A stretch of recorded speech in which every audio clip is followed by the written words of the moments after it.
Rusia dikeroyok Amerika dan negara NATO. Perang Dunia III sudah di depan mata. Kabar perang Rusia dan Ukraina tampaknya masih bakal terus berlanjut, bahkan makin meluas hingga melibatkan negara-negara lain. Setelah Amerika Serikat, Inggris, Prancis, Kanada, Republik Ceko, dan NATO, kini Jerman pun ikut campur dan turun tangan di perang Rusia dan Ukraina. Hadirnya negara-negara ini mengeroyok Rusia, menandakan sinyal dan pintu perang dunia III semakin terlihat jelas. Jerman kini percaya diri, tak mau lagi tergantung dengan energi dari Rusia.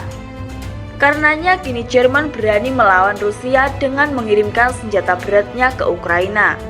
Bantuan Jerman ke Ukraina ini disampaikan oleh Menteri Pertahanan Jerman Christine Lambert. Jerman mengirimkan senjata anti pesawat untuk membantu Ukraina. Menteri Pertahanan Amerika Serikat Lloyd Austin mengatakan dia menyambut baik keputusan Jerman untuk mengirim tank. Sistem itu akan membantu kemampuan nyata bagi Ukraina. Hal itu disampaikan oleh Austin setelah pembicaraan dengan Lambert dan puluhan rekan mereka di pangkalan udara Ramstein AS di Jerman Barat.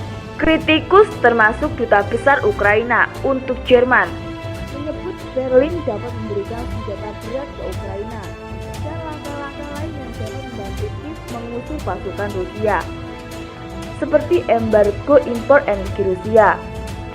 Mereka mengatakan Berlin tidak menunjukkan kepemimpinan yang diharapkan dari kekuatan besar, dan bahwa keraguan-raguannya di tengah kekhawatiran tentang efek ekonomi di Jerman dari pembatasan pasokan gas Rusia menelan korban jiwa Ukraina.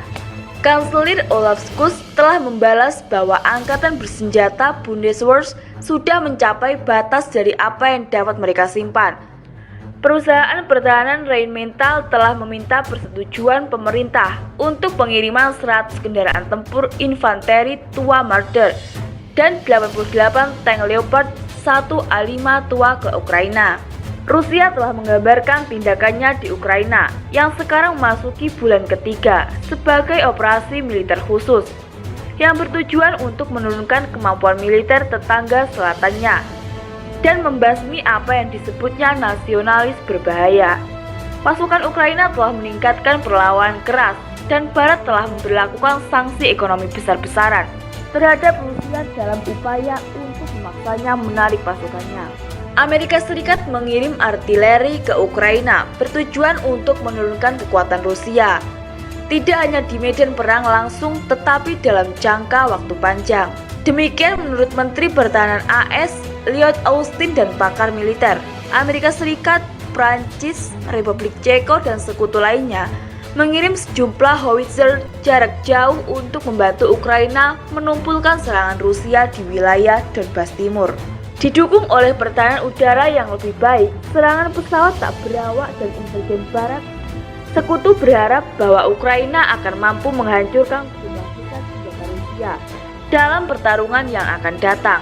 Setelah kembali dari Kiev, di mana ia bertemu dengan Kepala Pertahanan Ukraina dan Presiden Volodymyr Zelensky, Austin mengatakan kepada wartawan di Polandia, Rusia telah kehilangan banyak kemampuan militer dan banyak pasukannya terus terang, dan kami ingin melihat mereka tidak memiliki kemampuan untuk memproduksi kemampuan itu dengan sangat cepat. Kami ingin melihat Rusia melemah hingga tidak dapat melakukan hal-hal seperti yang telah dilakukannya dalam menginvasi Ukraina. Itu adalah penggeseran dari pendekatan awal Washington, ketika mereka hanya berharap untuk membantu mencegah perebutan Moskow atas ibu kota Ukraina dan penggulingan pemerintah Zelensky.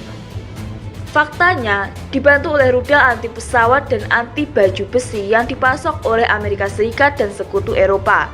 pasukan Ukraina memaksa militer Rusia untuk mundur dari Ukraina Utara dalam waktu 6 minggu. Tetapi, Moskow sekarang mengendalikan sebagian besar wilayah timur dan selatan Ukraina. Tampaknya bertujuan untuk memperluas ke pusat negara itu dengan mengirimkan lebih banyak pasukan. Para ahli percaya, rencana Rusia adalah menggunakan penembakan jarak jauh untuk mengusir sebagian besar pasukan Ukraina, dan baru kemudian mengirim pasukan darat dan tank untuk mengamankan tanah.